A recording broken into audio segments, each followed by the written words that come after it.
And this is why I've been saying for the last 2 years that you will see the Western system, the COMEX and the LBMA, exposed for what it is. It is a scam, if you will, where the market, where the futures market is controlling the price of the underlying commodity, and it's not right. So let me just read this to you because it's very telling. He says, the second part of this new currency is price.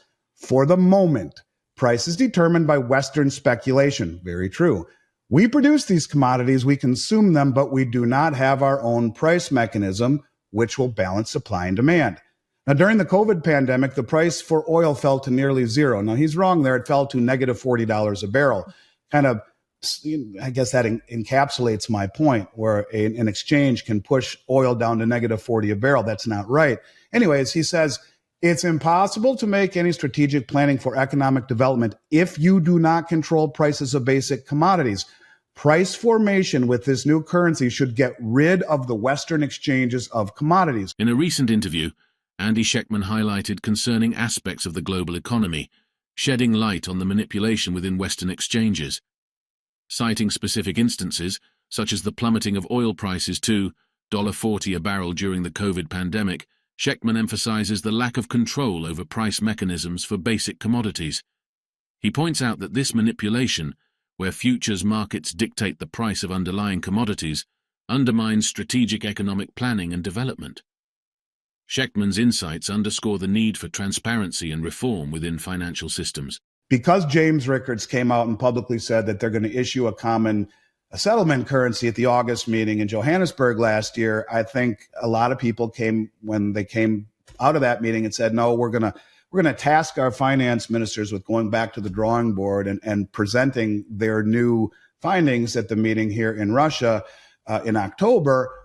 People said it's a nothing burger. I look at it differently. Like in crypto speak, mass adoption. 35 more countries have formally applied to the BRICS, and another 20 plus have informally applied. Take a look at what Saudi Arabia has done in the span of just a couple of years. They've joined the BRICS. They have applied to the Shanghai Cooperation Organization, which is the largest regional financial and military organization on the planet. And they too will join BRICS, as James Rickards said, and as I've been saying for 3 years, because they're the same countries that are all invested in the Belt Road Initiative, in the BRICS, in the new BRICS Development Bank that Saudi Arabia also applied to. Saudi Arabia signed military agreements with Russia for protection, and it's the protection of the Saudi kingdom that gives us the dollar hegemony. So when you have a country that signs an executive order to go green, that Biden did, that weaponizes the dollar, where our brain dead Treasury Secretary goes to Brazil just a few weeks ago in Russia's backyard, part of the BRICS, and says, look, we need to not just sanction the Russian 380 billion in Forex reserves, we need to confiscate it to rebuild the Ukraine. So we are a country that if you do not align with us ideologically, well, we're going to take your assets, not just sanction them like we did Iran, but we're going to take them. And you know what? We don't need you anymore, Saudi Arabia. And even though it is the linchpin of the dollar hegemony, you know, our protection of Saudi Arabia is what has made them and by extension OPEC value the dollar or oil in dollars and then recycle the excess in U.S. treasuries. Well, look at what they've been doing. Aside from all of these relationships they have been making, aside from the Crown Prince of Saudi Arabia, you know, saying China was our most important trading partner this year, but for the next 50, well, yep. Those numbers are important. The last 50 years, it was 50 years ago that we signed the Petro agreement. So we are putting ourselves in a place to lose the world reserve status. But when you talk about gold, look, all of these countries have been accumulating gold, in particular the Chinese, for 16 straight months in a row. And just like the finance minister, Sergei Glaziev, said a few years ago, that they're going to issue a common settlement currency in time that will be a basket of local currencies and a basket of commodities. Well, lo and behold, we just heard this a couple of days ago. And there was an interview that was done on, I think it's called TASS, T-A-S-S, and it's a news agency in Russia. I think it's really worth people reading and going to. It's usually a few days ahead of Zero Hedge. Anyways, the gentleman who was interviewed there came out and said exactly this, that yes, we can confirm that we are in the process of working on a two-basket currency, one of local currencies and the other of commodities. Now, we know all of this, and we know that gold being tier one is probably going to be very relevant in this. This is all stuff we know. And he also came out and said it will be digital, just like the project M-Bridge, which was developed by Singapore, China, and the United Arab Emirates, which allows central bank digital currencies to trade cross-border without using the SWIFT system. In fact, there were just a few trades done recently. So they said it will be digital, 2 baskets of currencies. But I want to read you what he said. And this to me is the most important thing to take away from, I think, what's going on with the BRICS, what's going on with the new currency, what's going on with their accumulation of gold, because it will, just like Zoltan Pozar said, we're entering into a system of commodities and transparency. So, but here's what they had to say. And this is why I've been saying for the last 2 years that you will see the Western system, the COMEX and the LBMA, exposed for what it is. And it is a scam, if you will, where the market, where the futures market is controlling the price of the underlying commodity. And it's not right. So let me just read this to you because it's very telling. He says, the second part of this new currency is price. For the moment, price is determined by Western speculation. Very true. We produce these commodities, we consume them, but we do not have our own price mechanism, which will balance supply and demand. Now, during the COVID pandemic, the price for oil fell to nearly zero. Now, he's wrong there. It fell to negative $40 a barrel. Kind of, I guess that encapsulates my point, where an exchange can push oil down to negative 40 a barrel. That's not right. Anyways, he says, it's impossible to make any strategic planning for economic development if you do not control prices of basic commodities. Price formation with this new currency should get rid of the Western exchanges of commodities. Andy Schectman discusses the changing landscape of global commodity pricing, highlighting new centers like the Moscow Exchange for Metals, the Shanghai Gold Exchange, and Dubai's exchange. He underscores China's strategic acquisitions, including the London Metal Exchange, and the shift away from Western exchanges like the Chicago Commodity Exchange.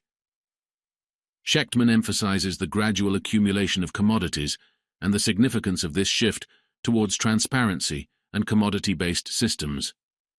Here enters the Moscow Exchange for Metals. Here enters the Shanghai Gold Exchange. Here enters the exchange in Dubai, where these are the I believe, will be the epicenters for commodity pricing. Now, it's also fair to note 2 other things. One, the Chinese bought the LME, the London Metal Exchange, about 3-4 years ago. And the LME is largely a base metal exchange. They do some precious metals, but mostly copper, zinc, lead, steel, aluminum, all of that kind of stuff.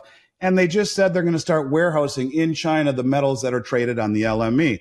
So it's precious metals, it's base metals. And they just came out the other day and said they are going to issue now the BRICS grain exchange, because all of the prices are primarily determined by the Chicago Commodity Exchange. So what they are doing, and think of mass adoption, think of doing things methodically, think of doing things the right way before you pull the trigger, little by little by little, then bang all at once.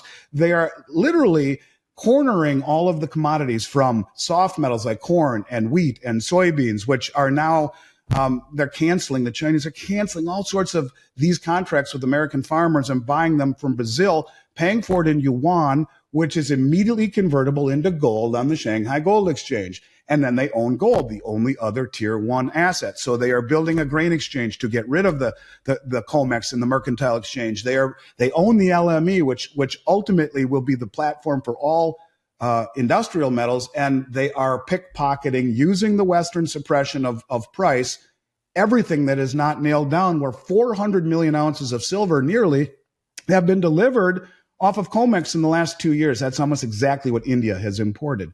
So you can see this is very methodical. And I think they're using the suppression and the leverage of the West against us until there's no one stupid enough to deliver at these prices. And then you get that all at once moment where the prices are then quoted on the other exchanges. And last point, the Shanghai Metals Exchange right now is starting to kind of do that. They're turning up the arbitrage heat. Silver is priced $3 an ounce higher in Shanghai than it is in the United States and in London. And gold is about $80 higher. So the sophisticated traders who have access to all 3 markets will buy in London, they'll buy in Chicago, and they'll deliver in Shanghai. Little by little by little by little, they are accumulating what Zoltan Pozar said, a system dominated by commodities, and transparency, not opaque debt instruments. So I think it's a big deal. It's a big deal what's going on with the BRICS accumulating metals, for sure. Thanks for tuning in today. We've covered some crucial insights from the transcript, highlighting the shift towards commodity-based systems and transparency. From the emergence of new commodity pricing centers like the Moscow Exchange for Metals to China's strategic acquisitions in the commodity market, it's clear that significant changes are underway. Remember, these developments have far-reaching implications for global economics. If you found this information valuable, don't forget to subscribe to our channel. Give this video a thumbs up and share your thoughts in the comments below.